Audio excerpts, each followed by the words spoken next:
me, in other words. Huh? Okay, act like Ted.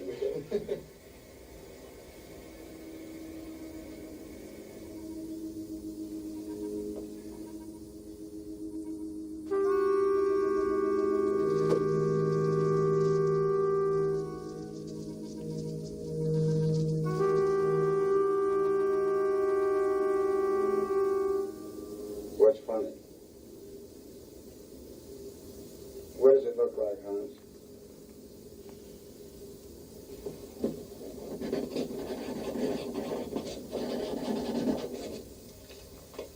I don't understand those two misses there. Ted?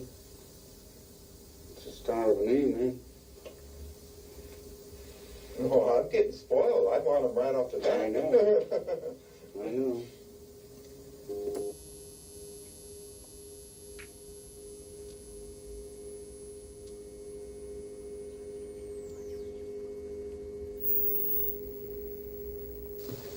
Well, Dr. Bailey, can you describe the evening when you first saw Ted pull a picture?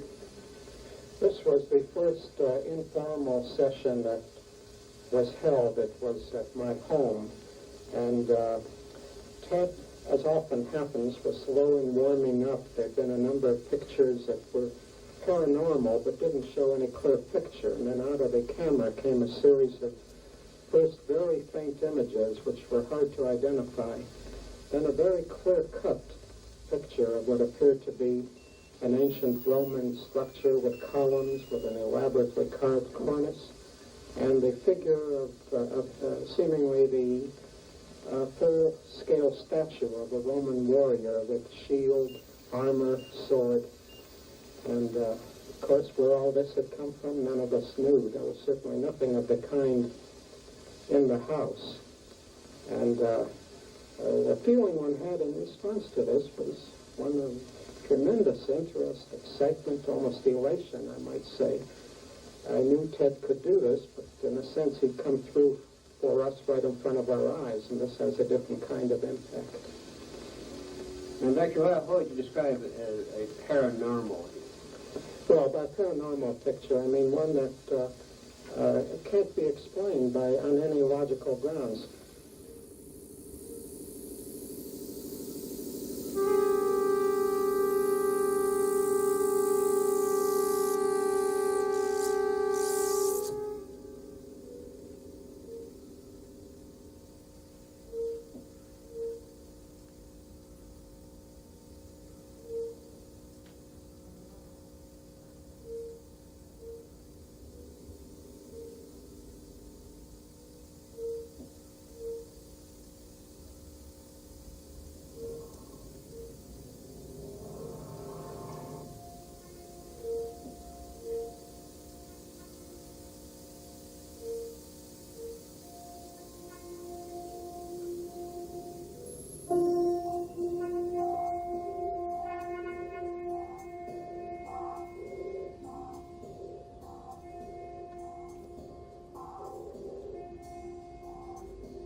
For 3 years, the principal device used in the sessions with serials has been the Polaroid camera. simple. The self-developing film enables the observers to see in a minute or less whether Sirios has managed to transmit an image from his brain to the picture paper. This also eliminates any suspicious hanky-panky that might occur if the film used in the experiments had to go through a darkroom process. Each experiment has a director, and it is his duty to govern the proceedings with strict, rigid control. Often 2 or 3 Polaroid cameras are used. 2 persons are assigned to each camera. One is to load and operate the equipment, and the other makes notes, logging the exposures and watching the camera. The director is insistent that all cameras remain in plain view at all times. The director for the experiment in the KOA studio was Professor Raymond Wainwright of the Department of Electrical Engineering at the University of Denver. Participating in the experiment as cameramen and observers were Professor Carl Hedberg, also of the Electrical Engineering Department at DU, Dr. Eisenbud, Denver psychiatrist, Professor Charles Gritzner of Louisiana State University, Billy W. Wheeler, director of the Audiovisual Department at the University of Colorado Medical Center, David Klimt, technical photographer at the University of Denver, Claire Fitzsimmons, assistant engineer of mass communications at DU, KOA news director Thompson R. Watt, and KOA TV station manager Dick Harris. Bill Baker, chief photographer for KOA News, filmed the event and inspected the cameras being used in the experiment. Denver Post reporter Eva Hodges was pressed into duty making the little gizmos. The paper employed for the gizmos was the dull black paper from the Polaroid film packs. KOA's Harry Hill manned the 2 live in-studio Channel 4 cameras that fed into the videotape machines in the control room. Ted Sirios is employed by Dr. Eisenbud. Ted is an errand runner, a jack of all trades. Mostly the psychiatrist keeps him around just for the experiment. Well, as of now, the research into this phenomenon is wrapped up in this one man, Ted Sirios.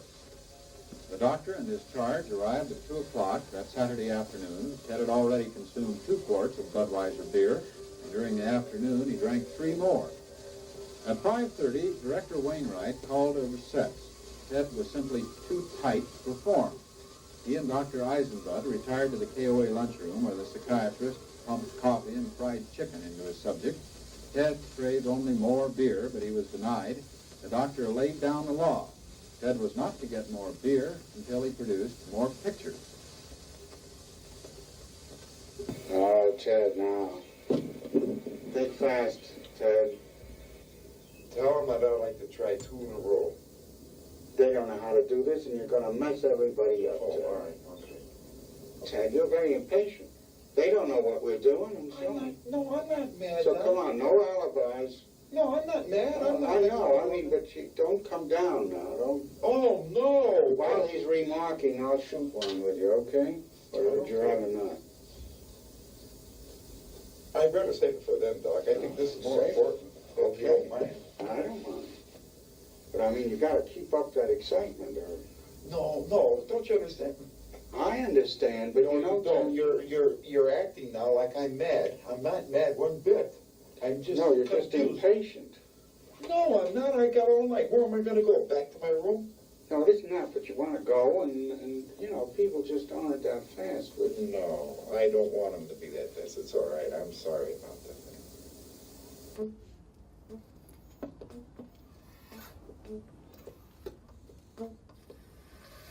Towards the end of the experiment at KOA, Ted became desperate. It was about 8:30 at night. Dr. Eisenbud had called time, and he told Ted to either shape up or ship out.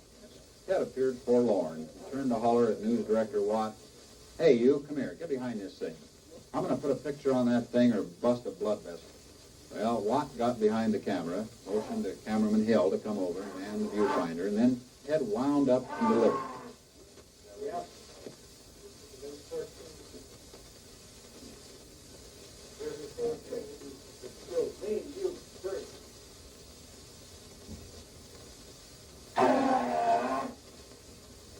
Now, what he delivered, we're not sure. Hill's face was a study as he stepped away. He asked Watt to take the viewfinder next time. Watt did. Ted rolled up and let go again. Well, what happened there? Now, we are going to run 3 times the sequence recorded by Hill and Watt.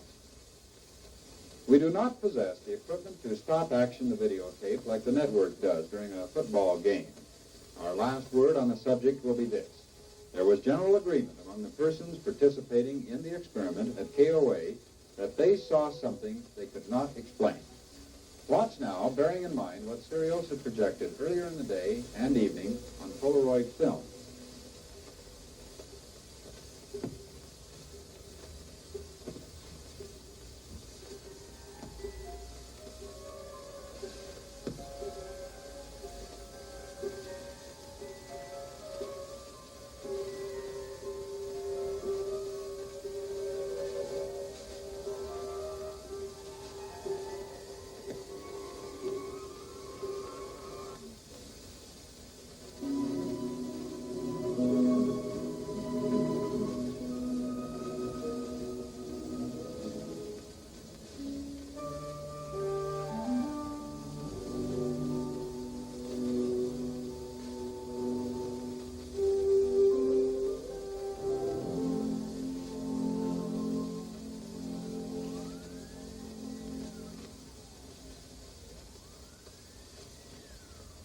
We can begin to study Ted's images in the process of formation, which will tell us a great deal about mental activity.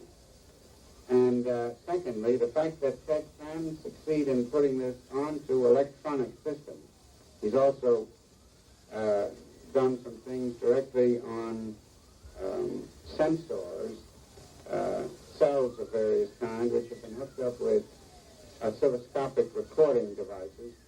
This is an approach to measurement, which is much needed. We can begin to measure once we can begin to put something on a physical system other than film. Well, Doctor, what conclusions, if any, can you draw from all these experiences? I conclude only that this young man is able, by means which he doesn't understand, nobody understands, truly to make pictures appear on film. Obviously, this involves some kind of transfer of energy from him to the film. If we assume that the film basically is a machine for the registration of energy transfer. How it's done, I have no idea. What its implications are, I have no idea. But certainly, it's a phenomenon. Nobody knows how common it is. Nobody knows how many people are capable of this. It's a phenomenon which is not widely known, to which many people have a great deal of resistance. And it certainly bears further investigation.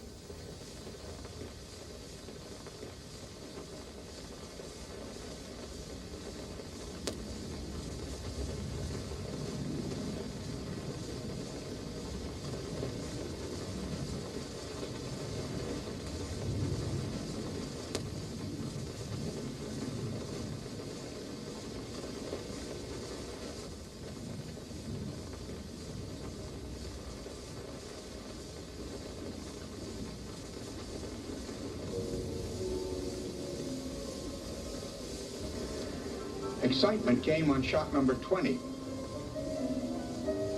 A rather brutish-looking form emerged, looking not too unlike the picture Ted had drawn.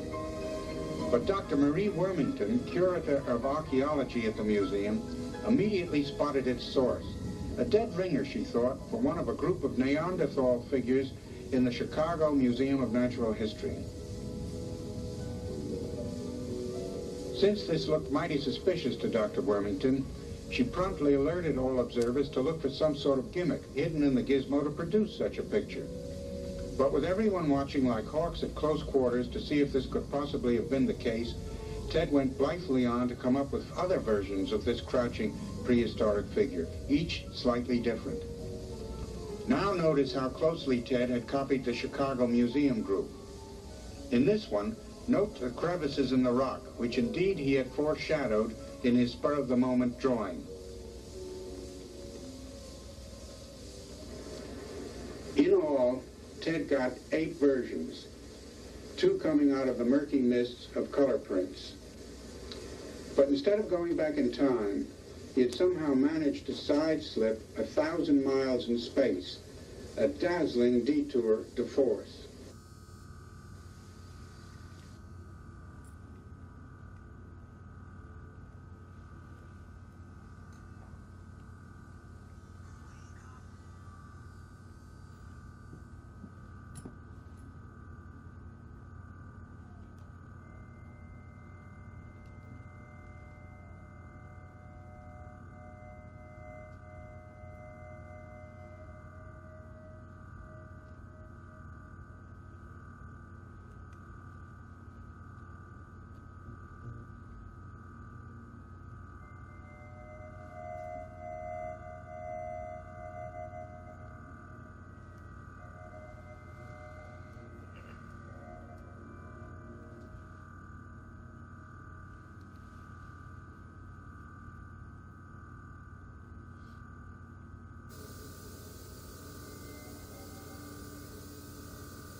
All right, start out.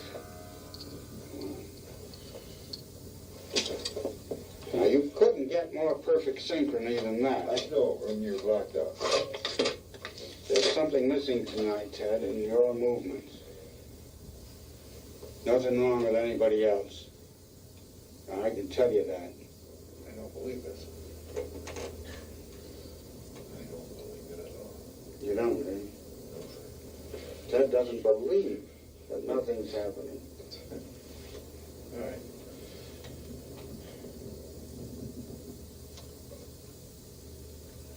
Ted, your movements are small, constricted, inhibited. You're not giving it what you gave it the other night. Now forget it. You're just not... You're not like you were the other night at all. See, you're just in a different mood. You're a different guy. Why don't you save it till you're Okay, all right. till you're in better shape? We got to run through this role anyway. But if you don't get anything on this role, that's it. All right, okay. I'm with you.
Have you heard that reality has collapsed?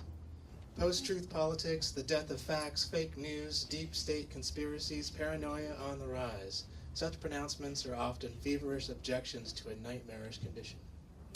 Возможно, вы когда-нибудь слышали о том, что реальность рухнула. Политика постправды, смерть фактов, фейк-ньюс, различные теории заговора и паранойя, все это сейчас очень популярно. такие заявления можно услышать, и, возможно, они просто являются болезненной реакцией на сложившуюся сейчас ситуацию. Yet inside the echo chamber of 21st century communication, their anxiety-ridden recirculation can exacerbate the very conditions they attempt to describe and decry.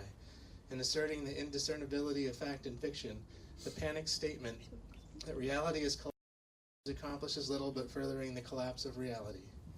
Но в 21 веке в медиа с нашим эффектом эха и повторений, если постоянно говорить об этих проблемах и повторять их снова и снова, то они будут служить совсем обратной задаче и усиливать ту самую панику, с которой они пытаются бороться. Proclaiming the unreality of the present lifts the heavy burdens of gravity, belief, and action, affecting a great leveling whereby all statements float by, cloaked in doubt. В конечном итоге это создает эффект, еще ухудшает ситуацию, делает ситуацию намного хуже, из-за чего любые факты и все, о чем мы говорим, покрывается облаком сомнения. Against this rhetoric, a different proclamation. I want to live in the reality-based community. It is an imagined community founded in a practice of care for this most fragile of concepts. И против подобной риторики я предлагаю сделать иное утверждение. Я хочу жить в сообществе, основанном на правде. Это воображаемое сообщество, которое будет построено на заботе об этой хрупкой концепции. Imagined communities are called into being through media, and the reality-based community is no different. Documentary cinema is its privileged means of imagination. Why? With a frequency not found in other forms of non-fiction image-making, documentary reflects on its relationship to truth. Как и любые другие воображаемые сообщества, наше сообщество придет в этот мир посредством различных медиа. И для правды документальное кино является, пожалуй, одним из самых эффективных способов достижения своих целей, потому что именно документальное кино обладает особым взаимоотношением с реальностью. And unlike the written word, it partakes of an indexical bond to the real, offering a mediated encounter with physical reality in which a heightened attunement to the actuality of our shared world becomes possible. В отличие от, например, литературы, документалистика позволяет наладить конкретную и четкую взаимосвязь между человеком и реальностью и донести реальность более конкретным способом. But precisely for these same reasons, documentary is simultaneously a battleground, a terrain upon which commitments to reality are challenged and interrogated. To examine the vanguard of documentary theory and practice over the last 30 years, for instance, is to encounter a deep and pervasive suspicion of its relationships to the real, and more particularly a robust rejection of its observational mode, a strain that minimizes the intervention of the filmmaker, eschews commentary, and accords primacy to lens-based capture. Но именно по той же самой причине, из этой жесткой взаимосвязи между между документальным кино и реальностью, любой документальный фильм — это поле боя. Это поле боя, в котором сама реальность подвергается нападкам и может быть легко разрушена. Если окунуться в изучение авангарда документального кино за последние 30 лет, то вы увидите картину, полную борьбы реальности против того, что хочет сделать синематографист. И постоянное смещение от языка режиссера к попыткам прямого запечатления того, что происходит в реальности. Что-то вроде того. In the glare of the present, these arguments must be revisited and their contemporary efficacy interrogated. In the 1990s, the advent of digitization sparked new fears that photographs could no longer be trusted. The specter of easy manipulation hovered over the digital image, threatening its evidentiary value. К сожалению, этот вопрос постоянно актуальный, к нему все время приходится возвращаться. Большое влияние оказали 90-е годы, когда из-за увеличения количества цифровых медиа любое изображение теперь может быть подвергнуто сомнению, и над любым изображением постоянно нависает такое облако сомнения. Reality was seen to be an effect of images rather than their cause. Photographic truth was debunked as a discursive construction. The power of the indexical guarantee deflated. Postmodernism heralded a realignment of epistemological foundations with notions like historicity, truth, and objectivity coming under interrogation. Таким образом, реальность стала уже не причиной появления каких-то изображений, а реальность стала тем, что эти изображения создают. Общие концепции какой-то историчности, правды, объективности и так далее все попали под удар постмодернизма. Textualism reigned. If all images are the product of convention, of the play of codes, then what is the difference between fiction and non-fiction? As the argument went, reality, fiction, it makes no difference. Everything is a construction. We live in a forest of signs. Таким образом, если любое изображение это всего лишь конструкт, собранный из различных, с помощью различных кодов, то, в принципе, какая разница, что вы запечатлели, реальность или фикцию? Так или иначе, это все конструкт, и мы находимся в лесу символов и знаков.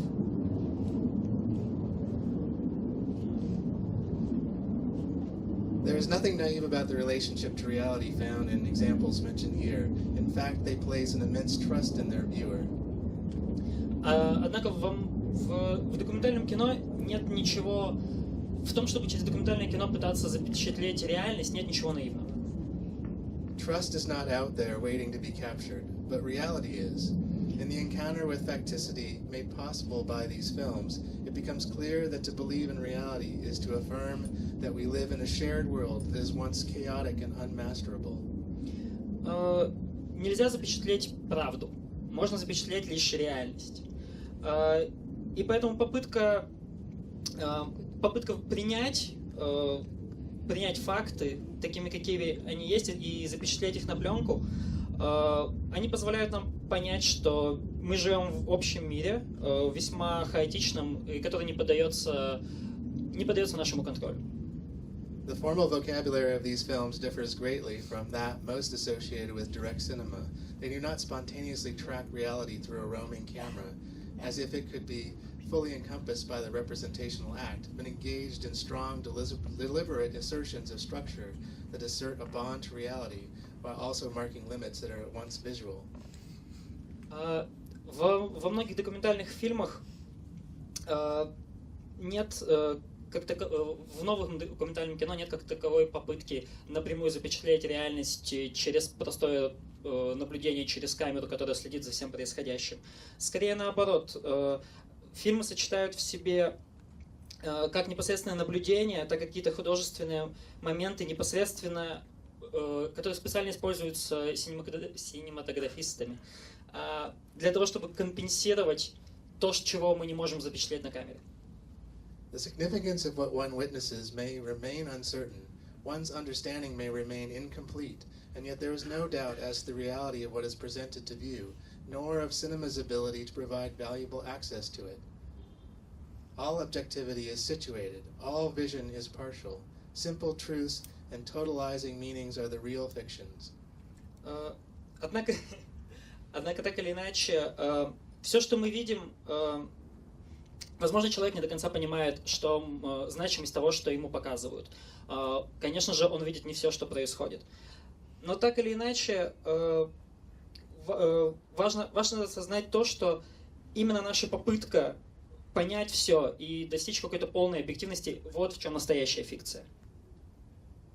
Although this may sound like post-structuralism, here these acknowledgments lead not into any hall of mirrors, not to any infinite regress, but assert rather the power of cinema as window, however dirty and distorting its panes may be. Таким образом, хотя подобное суждение напоминает постструктурализм, на самом деле главное признать проблемы, которые существуют, и таким образом воспринимать документальное кино не как зеркало реальности, а как окно в эту реальность, через которую мы можем смотреть, даже вне зависимости от того, что стекла могут быть грязными или искажать изображение. Looking closely at images that affirm their status as traces of actuality provides one way that we can begin to reestablish the reality of experience and the standards of thought that Hannah Arendt rightly deemed so important. with this durational experience, we find ourselves faced with what James Agee called the cruel radiance of what is. Let us imagine the reality-based community together.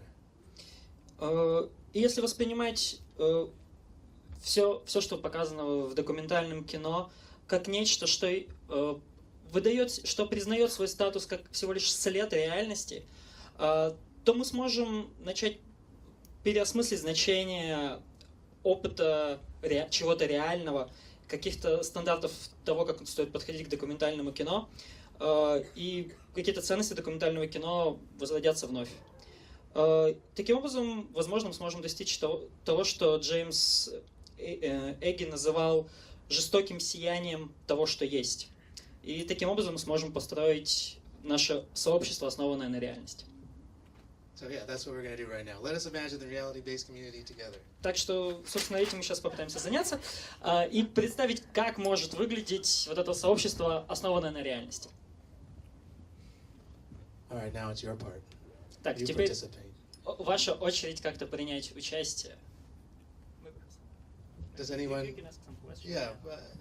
So I don't know if anyone in this room is familiar with Ted Serios. He's not even well known in the United States, but he's a particular type of charlatan that does very well there.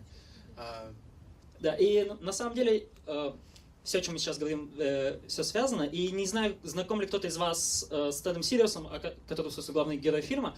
Его даже в Америке не очень хорошо знает. Но это такой особого рода шарлатан, который очень хорошо справлялся со своими задачами.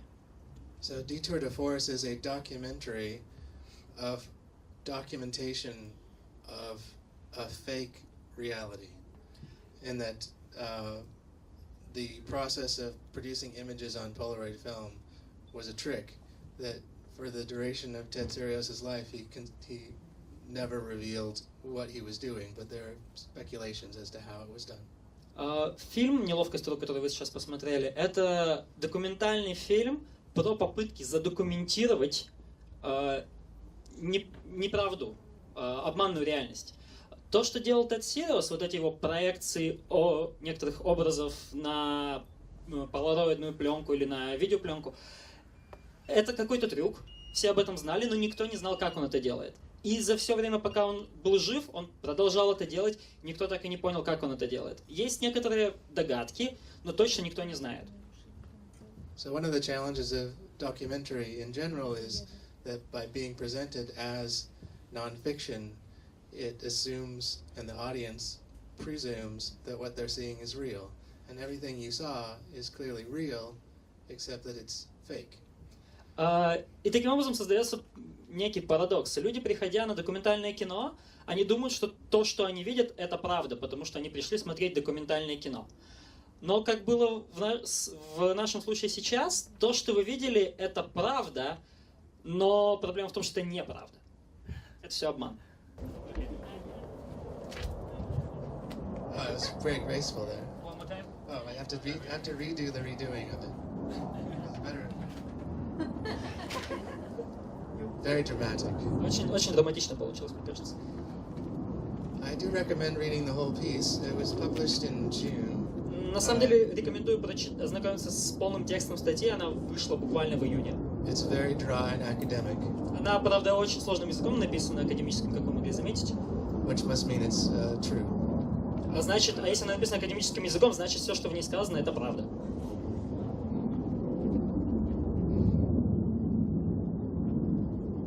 More, please. Yes. Да. Существует такое понятие... Меня слышно? Да. Существует такое понятие, как презумпция невиновности. Вы сказали, что все знали, что этот человек шарлатан, но никто не мог доказать. Может быть, тогда он и не был шарлатаном, раз никто не мог доказать, и на реальность это тоже повлияло?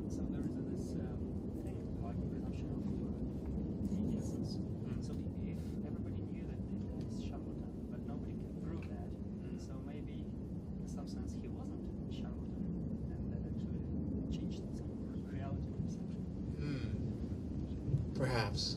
Возможно. So the fellow you see in the film, the psychiatrist, basically paid Ted Serios' expenses. He lived in Chicago, and then relocated to, which is in Illinois, and then relocated to Colorado, which is, I don't know, not a great distance. Maybe the distance between Moscow and Perm. It's not a huge distance, but, you know, in some ways. Еще один персонаж фильма, психиатр, собственно, который нанял Теда, который оплачивал все расходы, связанные с проживанием Теда, и Тед переезжал из Чикаго в Колорадо, не очень далеко, но как примерно от Перми до Москвы. То есть все эти расходы брал на себя психиатр, у которого он работал. And it seems clear that the psychiatrist believed or truly wanted to believe that what Ted Sarandos was doing was real and really put his reputation out because he was interested in parapsychology and thought that this was an immense discovery that had great potential of this ability to transfer images from your mind onto film. И вот этот психиатр, который работал с Тедом, видно, что он очень верил в способности Теда, он очень хотел, чтобы они оказались правдой. Он, по сути, поставил на карту всю свою репутацию и всю свою работу, потому что он еще был очень увлечен парапсихологией, и ему очень хотелось, чтобы вот эта вот способность передавать изображение из мозга напрямую на пленку, чтобы она оказалась правдивой. Ted, however, was mostly interested in drinking. А Теда, как по большей части, интересовал алкоголь. So he clearly knew what he was. I mean, he knew how to manipulate this process, and he enjoyed being a celebrity, a minor celebrity, but a celebrity all the same. И Тед просто знал, что ему нужно делать. Он очень хорошо справлялся с этим трюкачеством, так сказать, и он наслаждался жизнью известного человека, пусть широко известного в узких кругах, но все-таки. And so you would think that the material towards the end of the film, with the television station where they are basically doing research, examining this process and trying to create a scientific situation so that there's no possibility of him creating images surreptitiously, even they and their kind of speculative approach to the material still end in a note of saying, we don't know, maybe it's real. And that sort of process is exactly the problem that we keep getting into by consistently saying, well, maybe. И как один из последних сюжетов в фильме, когда они находятся на съемочной площадке, на телевидении, и пытаются, так сказать, научно проинспектировать способности Теда, насколько он вообще может производить эти изображения, не прибегая к каким-то обманам и так далее. Даже там, видно, что там есть пространство какое-то для спекуляции, и, в принципе, в конце вывод такой, что, мы не знаем, может быть, да, может быть, нет, может быть, он что-то может, что-то было, что мы не можем объяснить. И, на самом деле, вот такое отношение к проблеме, оно очень актуально сейчас, и оно порождает многие проблемы, с которыми мы столкнулись. Вот это вот, как сказать, принятие вот этого, мы не знаем. But it is a very good point, because basically what we run into is, if you're making a documentary, how many of you make films? На самом деле, очень хорошее замечание было. Например, когда мы снимаем документальное кино, сколько из вас снимает документальное кино, как-то имеет отношение к документальному кино? Yes. Well, of course you do. Да. But so the problem that we deal with is obviously in making a film, it's through the filter of our own mind, where we make the decisions about what we choose to film and what ends up in the finished work. But then there's another fiction that's happening with your subject, where they're only revealing what they want to reveal to you. So how do you approach truth in that intersection between your own bias, whether you try to suppress that bias or not, and the bias of the subject? И на самом деле для документального кино, особенно для тех, кто занимается документальным кино, эта проблема очень актуальна. Потому что когда вы что-то снимаете, любой фильм, он проходит через, так сказать, фильтр режиссера и оператора. То есть вы показываете в своем фильме то, что вы хотите показать. Плюс вы сталкиваетесь еще, есть второй этап, так сказать, искажения. Это ваши герои, они показывают вам только то, что они хотят показать. То есть здесь уже идет такое двойное искажение, плюс какие-то ваши предрассудки, ваши отношения к тому, что вы показываете, оно накладывает свой отпечаток на конечный продукт. И при том, что документальное кино должно отражать правду, здесь возникает проблема, а как донести правду через вот эти вот слои искажения. Exactly. Еще вопросы, замечания, комментарии? Можно. Скажите, пожалуйста, вам что-нибудь известно о создателях фильма, потому что сейчас это выглядит как пособничество мошенничеству. То есть звуки, операторская работа, она поддерживает легенду вот эту.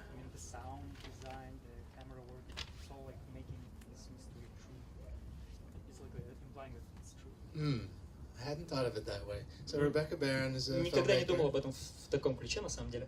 filmmaker based on the west coast of the United States, like myself. Ребекка Барон, режиссер фильма, она живет на западном побережье США, как и я. The sound designer is Ernst Carell, who is part of the Harvard Ethnography Lab. So he's on the east coast, the opposite coast. За звук отвечал господин Карелл. Ernst Carell. Эрнст Карелл, он с другого побережья, он из университета этнографии. If you're familiar with a film called Leviathan, he did the sound design for that Возможно, film. смотрели фильм «Левиафан», там он отвечал за звук. Interesting choice. I'm not certain I agree that the sound implies a belief in the material, but it does create a place of mystery. That's very much true. So I think it might work differently for different audiences. На самом деле у вас интересный взгляд. Не думаю, что звук прямо-таки напрямую говорит, поддерживает то, что происходящее в кадре, это правда, но создается какое-то ощущение тайны, чего-то мистического, это да. Возможно, это как раз и хорошо и позволяет аудитории интерпретировать самостоятельно. К предыдущему ответу Джонатана. Сегодня на предыдущем показе был задан такой интересный вопрос. Молодой человек встал, увидев в титрах слово «сценарист», он спросил, неужели у документального кино есть сценарий. И получается так, что мы же изначально, когда берем какую-то тему документального фильма, мы хотим раскрыть какую-то проблему. Когда мы идем и снимаем, оно раскрывается совершенно по-другому. Мы берем, делаем сценарий, монтируем, как мы хотим. Получается у нас минус и минус, как в математике, и дает плюс. То есть, по сути, получается, что документалистика — это такое вранье. In the previous screening, the guy saw the screenplay by in the titles and the end of credits. So screenplay by, he raised and said, like, why does a documentary have a screenplay? Like, what's the deal with that? Because when we're making a screenplay, documentary, we have a problem. We want to show it. We write a script, right? How to do it, and plus that's like a little bit lie. So we are hoping that it's like a math, minus and minus will give us a plus, but in the end, it turns out that documentary is a lie. Yes. Да. It's To what extent? yeah, that's it. So that's the short answer. Да, короткий ответ, да. The long answer would take the entire time we have left, but That's actually. yeah, that's Длинный ответ вот здесь. It's generally when there's a script credit, it has to do with an assemblage of the voiceover text that is written in much the same way in the silent era. You would have someone who was a script writer who was just writing the titles. They didn't actually write the story. В документальном кино очень часто под сценарием подразумевается человек, который, например, автор текста. Если в фильме есть повествователь, если там есть голос повествователя, то сценарий — это то, что, соответственно, рассказчик говорит. То же самое, как во время, например, немого кино, в эпоху немого кино под сценарием тоже подразумевался человек. Сценарист — это был человек, который автор текста к фильму. However, what you're addressing is that is an attempt to create an overarching truth of which the film should basically follow, and so it is inherently problematic to have a script in a documentary. But many of the films I've seen here, say in the international competition, they're more observational, so that I haven't really seen a single instance yet, unless I've missed it, where there's a script credit because there's no voice of God character that's pronouncing on everything you're seeing in case the audience missed what they're supposed to see.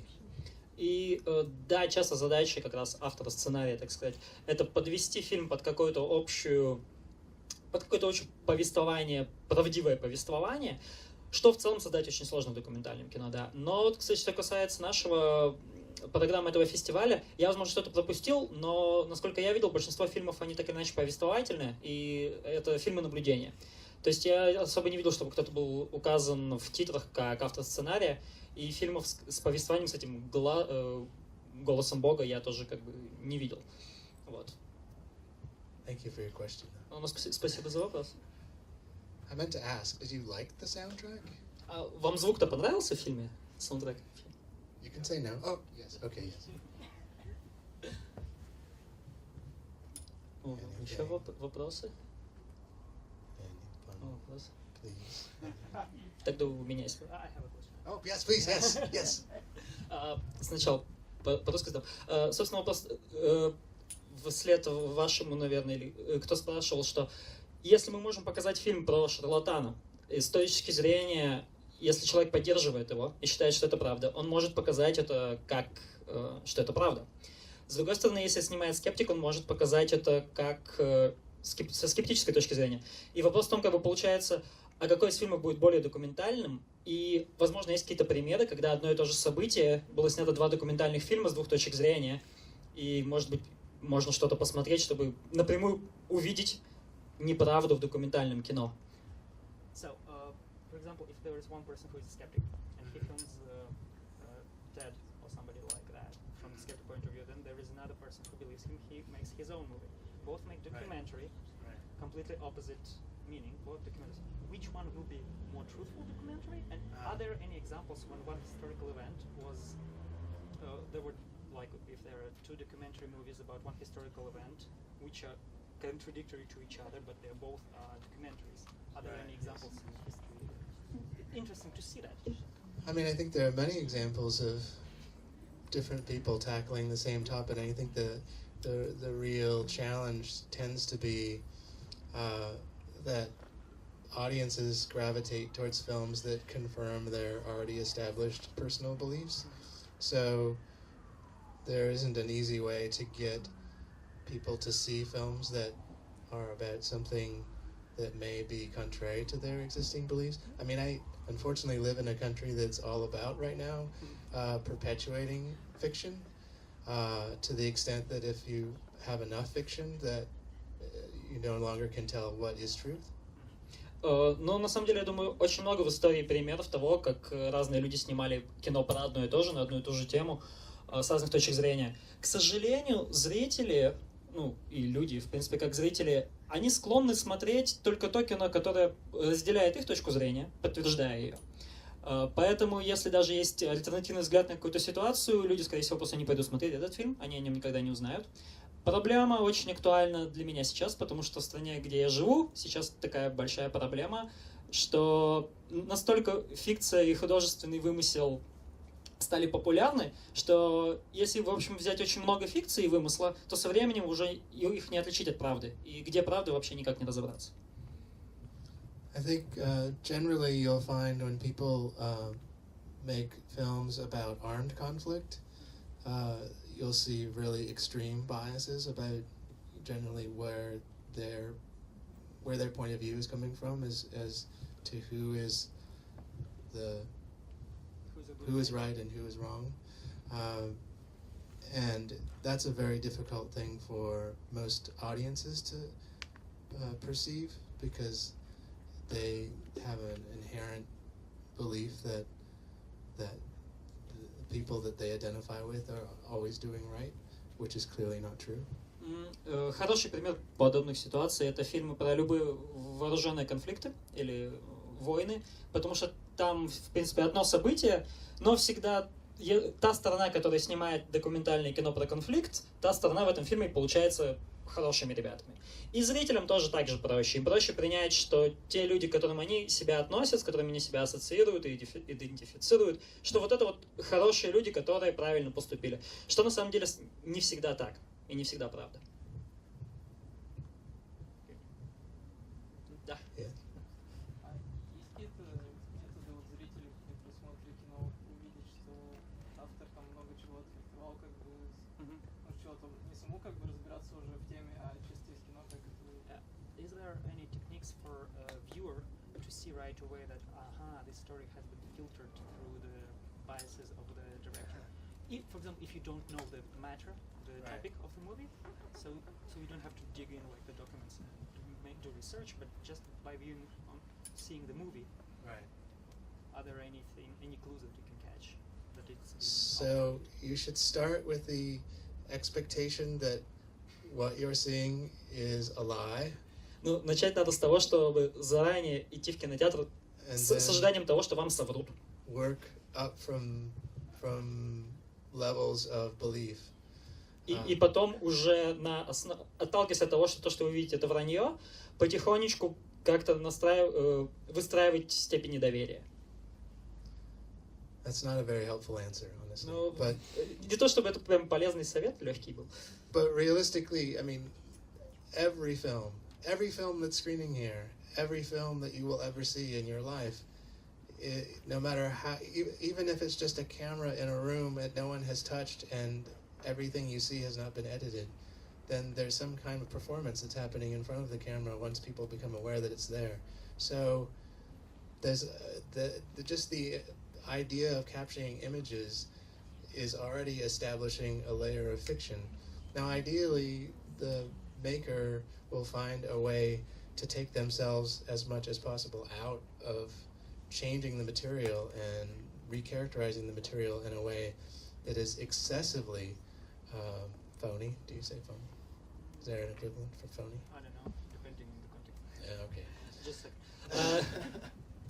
second. Ну, да, возможно, совет как бы своеобразный, но, к сожалению, так и есть. Любой фильм, который вы смотрите когда-либо, любой фильм на этом фестивале, вообще любое документальное кино и вообще кино в принципе, это всегда так или иначе немножко неправда, в разной степени, потому что даже если вы просто поставите камеру в комнате и никак не будете к ней прикасаться, ничего не можете с ней делать и видеоматериал не будете трогать, как только люди понимают, что их снимают, они начинают играть. То есть какая-то степень искажения всегда будет. Вот. Конечно, потом с помощью монтажа, различных приемов, человек, кинематографист, он может как-то попытаться это скомпенсировать различными приемами, максимально сделать это похожим на правду. It used to be easy enough to say that those films in which the maker appears as a presence on camera, those are ones you can certainly say come with an agenda of some sort. But even if the filmmaker isn't present, there's still a presence in the material. И раньше, ну, можно, конечно, сказать, что если в фильме появляется сам создатель, там, режиссер или сценарист, они участвуют непосредственно в фильме, то здесь почти точно этот фильм пытается донести какую-то точку зрения. Но даже если создателя фильма в кадре нет, то все равно фильм несет какой-то его след создателя и его точку зрения. So my general advice is if you see something that is of interest to you, read as much as you can about it that are from many different perspectives, and somewhere out of all of that is truth. Поэтому a little bit of truth. Мой совет вам такой: если вы посмотрели какой-то фильм, вас заинтересовала тема, придите домой, поднимите как можно больше ресурсов по этой теме, разных, которые рассматривают проблему с разной точки зрения, и вот где-то на пересечении всех этих версий будет правда. Чуть-чуть ее, но возможно. So just assume you're being lied to. Да, то есть заранее предполагать, что вам пытаются соврать. Including right now. И даже сейчас. Мой вопрос. Если вы говорите... You again? Да. Документальное кино — это множественное искажение. Получается, напрямую связь документального кино как произведение искусства сближает и с литературой, и с художественным кино. Получается, самое главное в документальном кино, как и в литературе, вообще в искусстве, это точка зрения автора, это посыл автора, а уже не сама реальность. Layers of biases, like for the maker, for the actors, like characters. Then probably documentary is pretty close to literature and to feature films, acting films, because as in any art, the main thing there is the perspective of the author, of the creator. is that probably what still is the main, even in documentaries? Well, I'm not sure. I think that there is a layer in documentary that tries to align itself with reportage and journalism. Все-таки в документальном кино есть какой-то часть документального кино, какой-то слой, который пытается приравнять документалистику к репортажу, к какой-то журналистской работе. But even within that context, even the most respected journalists are coming from a very particular perspective, even if they're trying to diminish their own kind of cultural place in the story that they're trying to tell. So it's kind of the same issue as before. I mean, if you read something, you want to read many things, and if you see a film on a subject and you're fascinated by the place that's described or the people who are that appear in it, then if possible try and see more things about that and get a different perspective. And ideally, as much as possible, if you're seeing a film about, say, a particular group of people, try and see a film that's made by that group of people as much as possible. It's usually not possible. И, в общем-то, с одной стороны, документальное кино пытается себя приравнять к журналистике, с другой стороны, даже в журналистике, если даже самые уважающие себя журналисты, они все равно от кого-то, они с какой-то стороны пришли, со своим мнением, и так или иначе это будет заметно. Поэтому, как я уже говорил, если вы увидели фильм, который вам интересен, про какую-то, например, группу людей, которая вам очень интересна, попытайтесь найти фильм, снятый этими людьми тоже. Или вообще можно больше всего посмотреть по этой теме. К сожалению, например, в случаях, если фильм про группу людей, про какой-то народ, не всегда есть фильм, который они сняли про себя сами, к сожалению. Но так или иначе стоит попытаться. I mean, you're very fortunate here in Perm to have this facility here and this festival because it's a great opportunity that doesn't exist everywhere. На самом деле, вам, пермякам, очень повезло, что у вас есть такое место и такой фестиваль, потому что у вас есть возможность посмотреть различные фильмы, а эта возможность предоставляется далеко не всем, и не у всех она есть. And because you're here, it's easy to lose sight of that until you go away, and then you'll miss it. И пока вы здесь, вы можете этого даже не замечать и принимать это за данность, но если вы, например, из Перми уедете, вы сразу заметите, что чего-то не хватает. You had a question back there. Шарлатаны будут использовать такие моменты, не пропадет ли само понятие как документальное кино? Просто, может, люди будут понимать, что это какой-то документальное кино, как жанр художественного фильма. So if there is like more documentaries about charlatans and charlatans keep on tricking people and like directors making it more and more documentary, less and less documentational, won't it be that documentary will just disappear as a genre and documentary movie will just become another subgenre of feature movies and fiction? Well, in a way, it already has. В какой-то мере это уже произошло. And I don't think that's necessarily a bad thing. Не уверен, что это плохо. The fortunate situation that we're in at the moment is that films can be made of any duration, whereas previously anything that was less than what's considered feature length wouldn't be seen very widely. Now nothing gets seen widely. К счастью, сейчас, например, больше свободы для тех, кто делает кино, потому что есть фильмы разной длины. То есть раньше, если вы хотели, чтобы вас посмотрели, нужно было делать полнометражный фильм, там, очень долго. Сейчас вы можете делать фильм любой длины. Не факт, что это вам поможет, что вас больше людей посмотрит, но так или иначе, у вас есть эта свобода. So it presents an opportunity to create what would be considered a hybrid of fiction and non-fiction, and in a way that's admitting to the reality that's already present, that there already is a hybrid of fiction and non-fiction. We just pretend that this film over here that has a script and actors in it is very different than this film over here that has real people in it and theoretically no script. И вот эта свобода с форматом кино, она позволяет создавать такие гибриды из документального и игрового кино, которые, по сути, всего лишь честно признают то, что уже случилось. Что да, все фильмы так или иначе это гибрид фикции и документалистики. И просто мы почему-то считаем, что, ага, вот если в этом фильме у нас есть режиссер, актер и сценарий, то это художественный фильм, игровой. А вот здесь, если у нас вроде как нет актеров и вроде бы как нет сценария, это значит документальное кино. Ну, как бы мы это разделяем, но вопрос, как бы, насколько это правильно.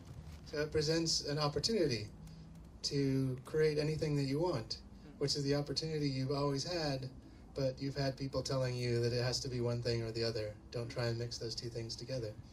So I think it gives you, theoretically, a certain freedom to make exactly what you want to make, the duration you want to make it, and show it to anyone you want in any place you want to show it. И таким образом мы, получается, обретается творческая свобода создавать именно то, что ты хочешь. Потому что раньше ты, может быть, не мог снять фильм таким, каким ты его хотел, потому что я говорю, нет, нельзя. Это должен быть или художественный фильм, или это должен быть точно документальный фильм. А сейчас, так как все перемешано, уже никто на этом не настаивает, это дает кинематографистам шанс, теоретический шанс снять именно то, что они хотят, в том формате, в котором они хотят, той продолжительности, которую они хотят, и показать, кому они захотят. You're all so nice. You need to be mean. No, you don't need to be. Вы все-таки добрые, можно быть как-то поагрессивней. Ну, не надо быть злыми, как бы, но... Yeah, I was expecting people to say, you're wrong! Я все жду, что никто не скажет, нет, вы все врете. Нет, я не вру, я, например, опоздала в кино. И не знаю, что... Ну, я удивилась, что в объявлениях нет нигде США. И вдруг товарищ говорит, да, это США. Ура! Вы уже выносите все, что обычно у вас. No, it wasn't said anywhere that it's US made, but I'm just glad that it's US made. So you came here from USA and like saying about your problems that you're facing in that now going on in the US. Не лакировано, не So you're not trying to polish it or anything. You're just Так что я даже... You show this problem with like post-truth. Well, I think the thing that's interesting on the text that appears on for describing my presence here describes specifically an issue with films in the U.S. and all of the makers except for one in the program that happened 2 days ago and the program that happens tomorrow and the thing that I showed at the beginning of this program. They're made by filmmakers from the U.S. and it didn't occur to me until I arrived that none of them were actually made in the U.S. Not a single film was made in the U.S. because the filmmakers there, in order to tell the truth about their own country, have to go somewhere else. На самом деле, да, интересный момент по поводу того, какой фильм как подписан в каталоге, потому что, несмотря на то, что почти все фильмы, которые участвуют в программе, они так или иначе задевают США, ни один из них не был там снят. Потому что, к сожалению, для синематографистов в Соединенных Штатах, чтобы рассказать правду про свою страну, приходится уезжать куда-то в другое место и рассказывать про проблемы оттуда. I mean, it wasn't planned. I just picked the films that I thought worked the best. The guidelines that were given were to play films that played at the Flaherty Film Seminar. Yeah. And so that's what was selected, and films that would fit nicely together. I hope you can come to the program tomorrow. And see that program. One of the films is actually made in South America. И на самом деле те фильмы, которые я привез с собой, я не планировал их делать такие прям про США обязательно на злобу дня. Просто я должен был выбрать какие-то фильмы, которые участвовали в нашей программе «Семинара Флаэрти». И я очень надеюсь, например, что если вы сегодня пропустили, что вы завтра придете на показ, потому что завтра будет еще несколько фильмов. Один из них, кстати, снят в Южной Америке. But it also seemed like a wonderful opportunity to come to a place I've always wanted to be. And see what's happening here and show you some things that are happening there. И на самом деле для меня это прекрасная возможность побывать там, где я давно хотел побывать, приехать к вам, пообщаться с вами, посмотреть, что происходит у вас, и рассказать о том, что происходит у нас. Ну, как богатая техника, там все эти перечислены, все, кто участвует, именно все так колоссально преподносятся, все, и такая. Yeah, it's just in the article it says so much about the movie, so polished with all the yeah, there's something fancy, but actually here it's very simple and about life and about problems. That's good. Yes, thank you. Спасибо. Thank you. Да, спасибо. Сами как считаете все-таки, что это фикция, вот этот фильм, который вы показывали? Какое ваше личное отношение к этому? Это первый вопрос. А второй вопрос. Верите ли вы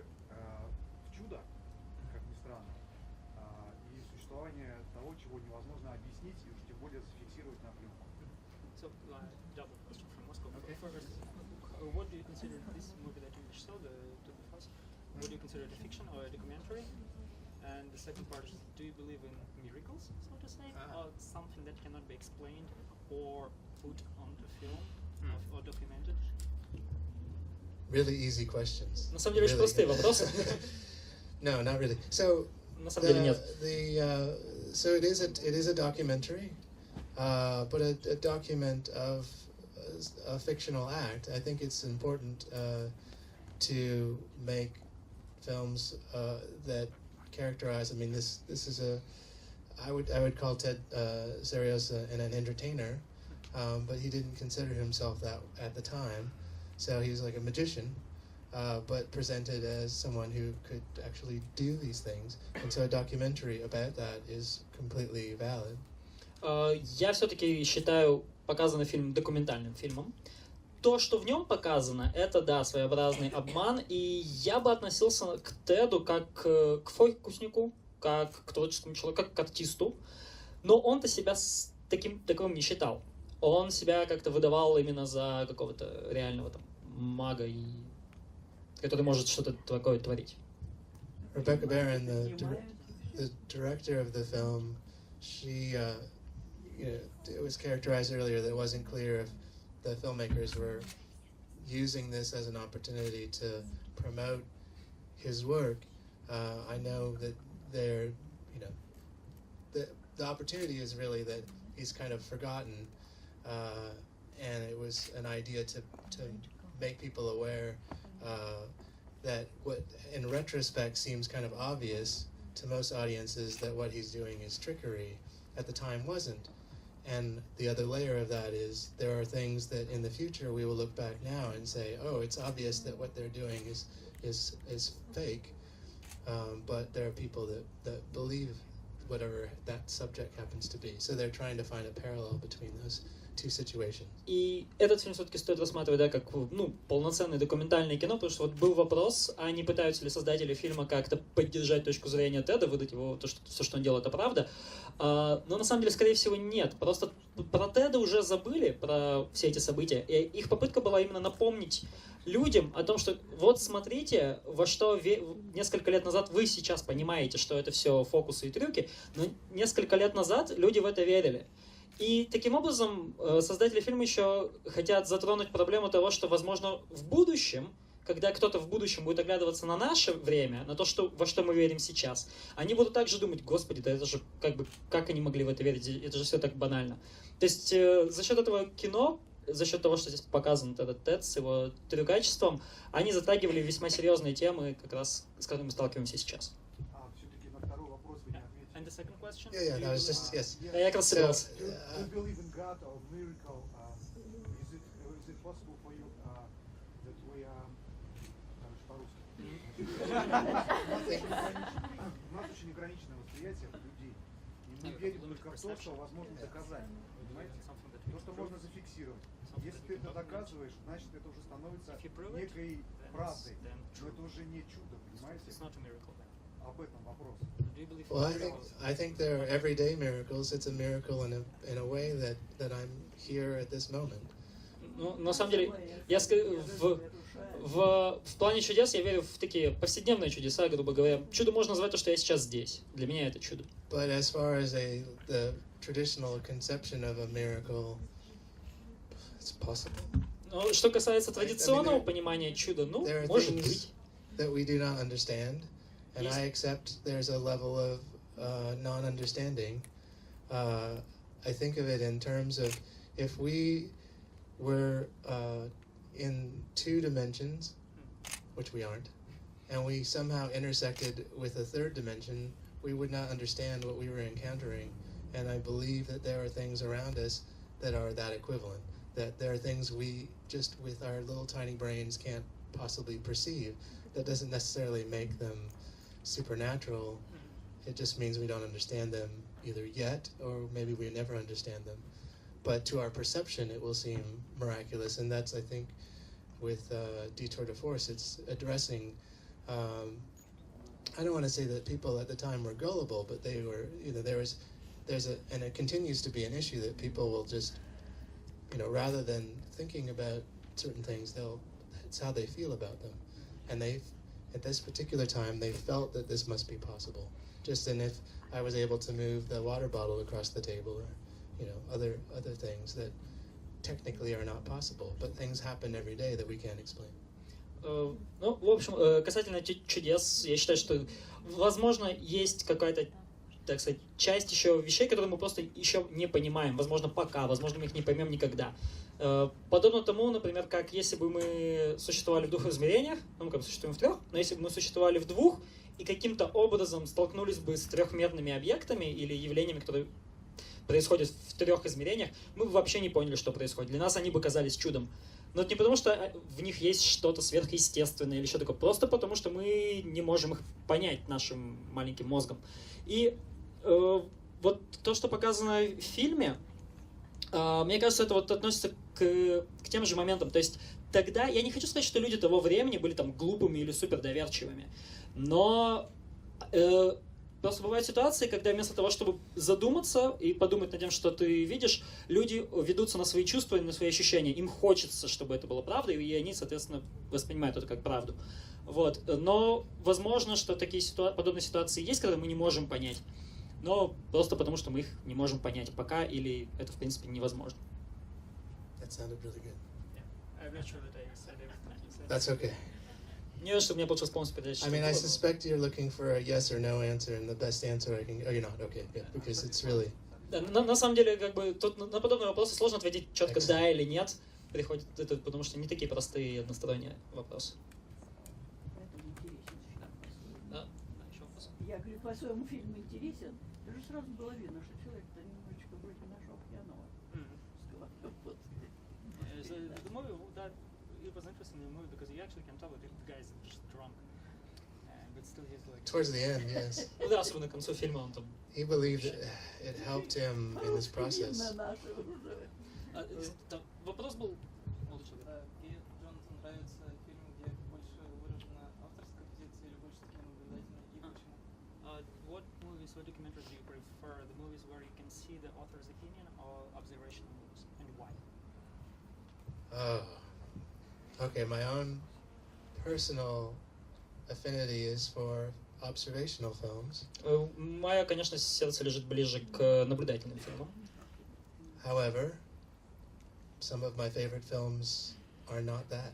Но некоторые фильмы, которые входят в список моих любимых, они совсем не такие. I would argue that the most perfect film in duration is about 75 minutes. My favorite films are generally longer than 3 hours. Я считаю, что идеальная длина для фильма — это 70 минут. Однако мои самые любимые фильмы, они 3 часа и больше. So I am internally full of conflict about the things that appeal to me and the things that I do not like. And theoretically, probably you are as well. So I think that there's a lot to offer in a film that's primarily observational because it's asking the audience to participate on a certain level, whereas films where the maker is a presence and is basically taking the viewer on a journey is not as interesting to me because it's basically pre-describing the arc of where the viewer is supposed to go. То есть я на самом деле весьма непоследователен в своих предпочтениях, как мне кажется, и вы. Но я очень ценю фильмы наблюдательные, потому что они позволяют, как-то подключают к интерпретации самого зрителя, позволяют ему воспринимать информацию так, как они хотят. А с другой стороны, фильмы, где мы видим присутствие автора, получается, как будто он нас берет за руку и проводит за собой по тем местам, по которым он нас хочет провести, что не так интересно. That said, one of the greatest documentary filmmakers of all time, I would say, was Chris Marker, and all of his films have narration. They're observational to a certain extent, but there's a path, and it's usually a narrator that is not him. And some of the best ways of approaching non-fiction material is in watching fictional films. И таким образом, например, мой любимый, один из режиссеров, которых я считаю величайшими в документалистике, это Крис Маркер. С другой стороны, в большинстве его фильмов присутствует повествование, то есть там есть рассказчик. С другой стороны, иногда самым лучшим способом разобраться в каких-то реальных вещах — это посмотреть художественный игровой фильм, потому что он представляет перспективу. So I arrived here from San Francisco.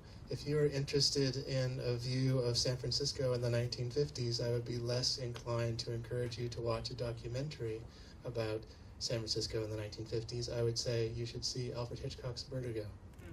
То есть, например, я вот из Сан-Франциско сейчас приехал, и, грубо говоря, если вы хотите вдруг узнать, как обстояли дела, чем жил Сан-Франциско в 50-х годах, я ни в коем случае не посоветую вам посмотреть документальный фильм про Сан-Франциско, снятый в 50-е годы. Я вам посоветую посмотреть «Вертиго» Хичкока.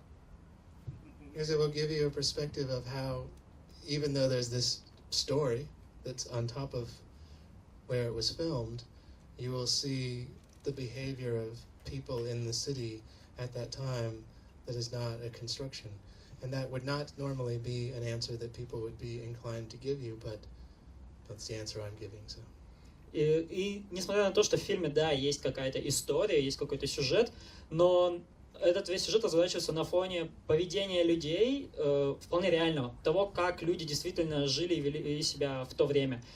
И да, возможно, это не самый ожидаемый ответ на ваш вопрос, но это мое мнение. So generally, what's that? Oh, okay, I'll say one last thing then. As an extension of that.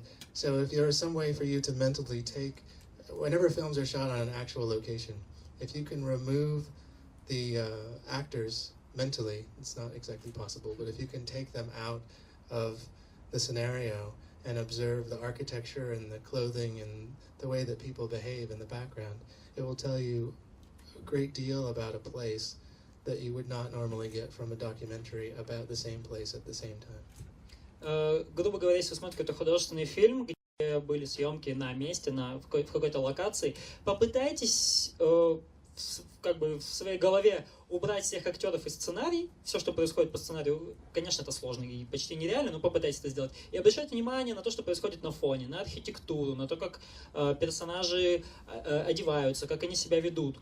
И это даст вам гораздо большее понимание того, что происходило в этом месте в это время, чем какой-то документальный фильм, который был снят в этом месте в это время. Thank you very, very much for being here. Спасибо вам большое, что пришли.